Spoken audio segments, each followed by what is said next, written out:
مقصد عادی نیست. این حبیب الله های آداب سخن گفتن نگاه بدار گفت. او کسایی را کشتی من ترا التماس نکردم. او کسایی را که خون بهاش ندادی من ترا التماس نکردم که خون بهاش ندادی. اما در پیش پیغمبر ایستاده. آخه ما از جان و را عزیزتر می‌داریم. بیادبی نکن. من پروا یک کمی اندیشه کرد. خشوع و اهمیت داد به زیرکی به عقل بده. دید که حضرت صلی الله علیه و آله وقتی وضو میگیره مسلمانان را بگذارن که یکون قطره آب در زمین بچکن. اما ای هوا میگیرنش تبرکن در دستور در واسو میشکن. محبت صحابه را دید، جان فدایی را دید. ولی حضرت زبانش نخ شده که در پیشش حاضر میشوند منتظر فرمان. وقتی برگشت اومد نزد ابو سفیان گفت یا ابو سفیان جنگ نکن که مغلوب میشه. گفت چه خیلی مغلوب میشه؟ ما در وطن خودمونیم. ما زیاده از 3000 سرباز جنگی داریم. فقط کاوالری هم 300 نفر ای گفت. ایو همگی 1400 کس غیر یک شمشیر چیزی دیگر ندارن. احرام پوشیده بودن و نه جوشن داشتن نه سپر داشتن نه نیزه داشتن. چه خیلی مغلوب میشه؟ گفت اینا یک محبت دارن که با خدا قسم او را به اشیاء دنیا چین کرده نمیشود. اینا تا پای جان میستن تو آخران خطره خون خطی تو جنگ میکنن. ایو با خاطر مادی ها جنگ نمیکنن که روشو بیا بگذارن. به شک شکست میخوره. تا جای امکان داره سعی کنه که قطعیشو صلح ببنده. و ایلا عاقبت کار خراب میشه. اما ببینه یک کافر بود.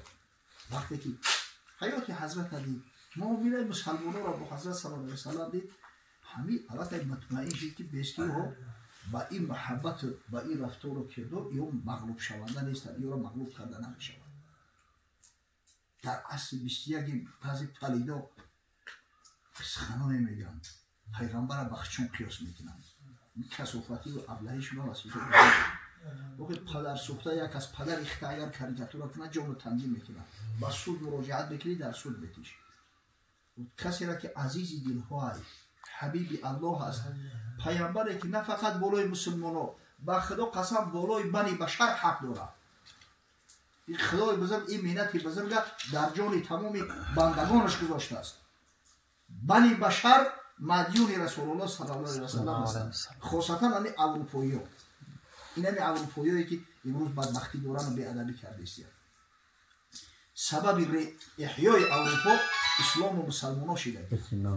که آمد روجر بیکن امثال روجر بیکن در اندلوسیا در شهر قرطبه اومدن تعلیم گرفتن از مسلمان ها اصول و تجربه و لابراتوری را آموختن رفتن همیره در کشورهای خشو عملی کردن. این همی سبب پیشرفت ترقی و چشید.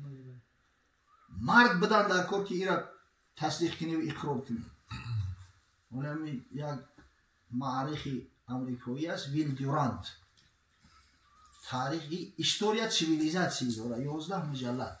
استوریا سیویلیزاسی. همین جلد پنجمش همش همین اسلام سیویلیزاسی است.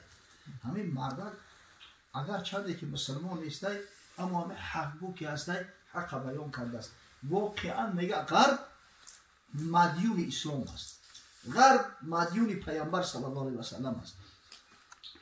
چیز گرفتیم از همین ها گرفتیم. با دلیل حجت اثبات کرده است. همون نظمی را که محمد اقبال لاهوری گفته است وابسته به همین اشتاقی. حضرت گفت حکمت اشیا فرانگیزاد نیست. اصلی آن جز لذت ایجاد نیست. نیک اگر بینی مسلمان زاده است. این گوهر از دست ما افتاده است. چون عرب اندر اروپا پرک شد علم حکمت رو بنا دیگر نهاد. در اروپا مکتب عالی نبود.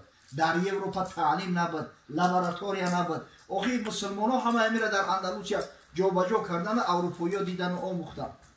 چرا اسپانیا یک بار اینقدر ترقی کرد نیمی دنیا را قریب مستملکه کرد از حساب مسلمان ها. کشتی سازی را از مسلمان ها یاد گرفتن. بحرنوردی را از مسلمان ها یاد گرفتن. تا حال این همی یکی کلمه هایی که معروف خاص و عام هستند حتی کلمه های بین الملل حساب میکنن مثل این همی ادمیرال. این کلمه های اسلامی هستند که امیرالبحر را گرفتن ادمیرال کردن. همون گیبرالتر که هستند اصلا جبل تاریخ هست. تاریخ زیاد جبل با همون منطقه رفت سال 711 داخل شد در اندلوسیا را فتح کرد برای مسلمانان. یکی مسلم است همه کسی که به قدر استاد نرسید، به قدر علم نرسید، کورنمکی کرد، خداوند خار و ذلیلش می‌گردونه. همه چیزی که همون اسپانیا به قدر استاد نرسیدن، ظلم کردن در حق مسلمانان، مجبور شو کردن که دین نصرانی را قبول کنند.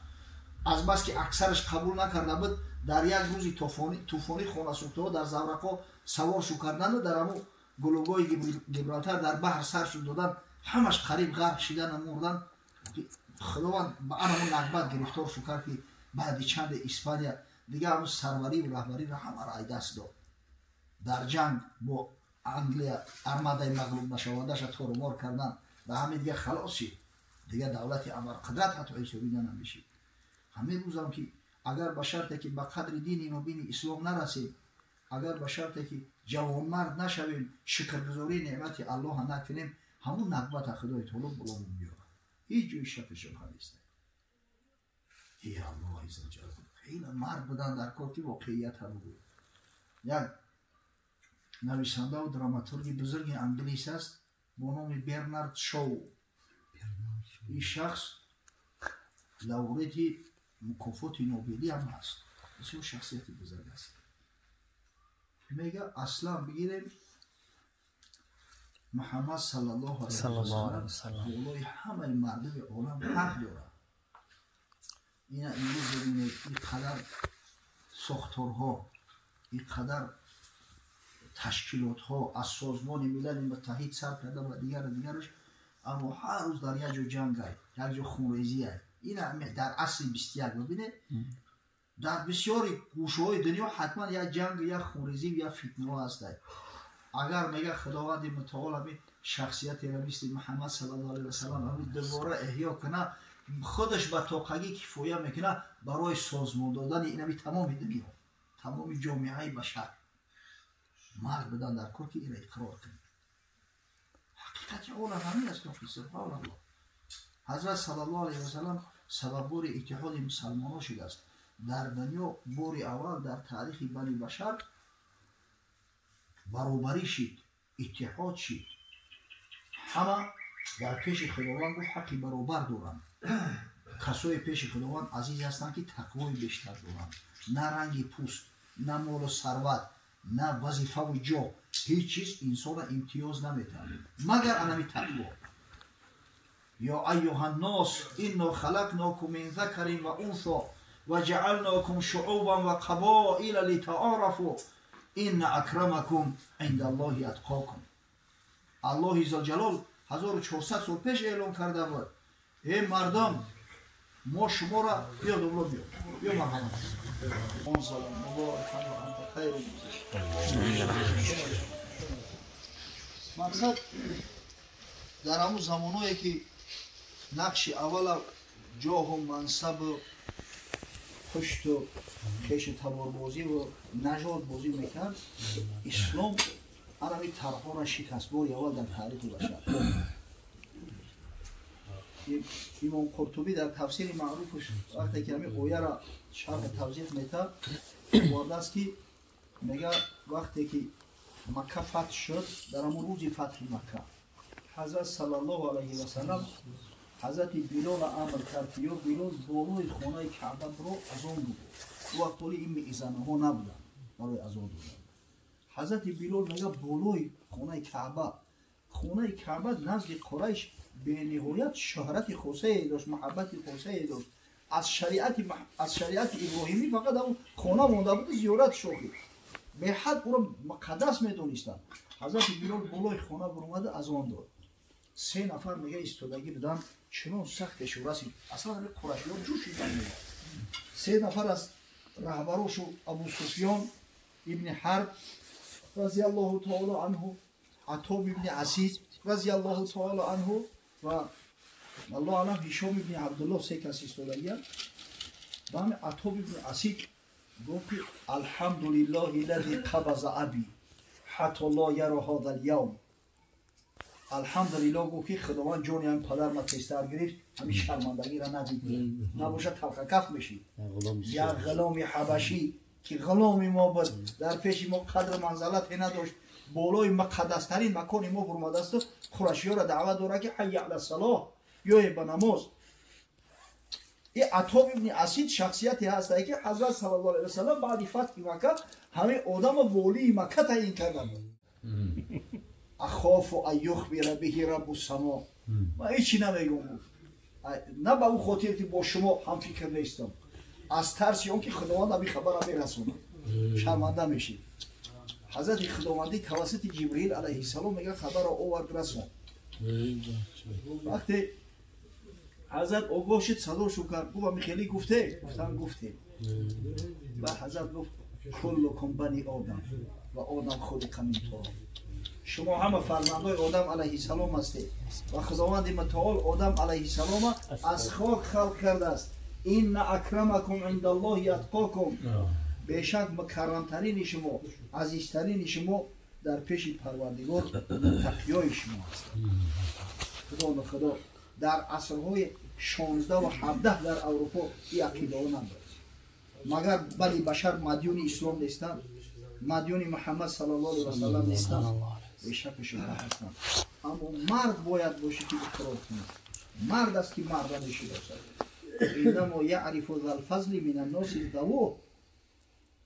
پروردگار محفل مبارک بگرداند. ماه مولود رسول الله صلی الله علیه و سلم حاجی بهرام عارف خاندانش مهمانانش که امروز در این محفل خیر شرکت دارند ماه مبارک قرار بده. وقت رسول الله صلی الله علیه و سلم از صاحبخانه و از مهمانان و مجموعاً از جمیع امتی با آر و با ناموس و محیبش شاد و مسرور بگرداند. پروردگار غیرت همت من بده که سنت پیامبر صلی الله علیه و سلم همیشه بالای سرمون باشه. با سنت حضرت زندگی کنیم، با سنت حضرت عبادت کنیم، معامله و مناسبات و طبق سنت دستور رسول الله صلی الله علیه و سلم برگزار گرداند. ربنا آتنا فی الدنیا حسنه و فی الاخره حسنه و قنا عذاب النار.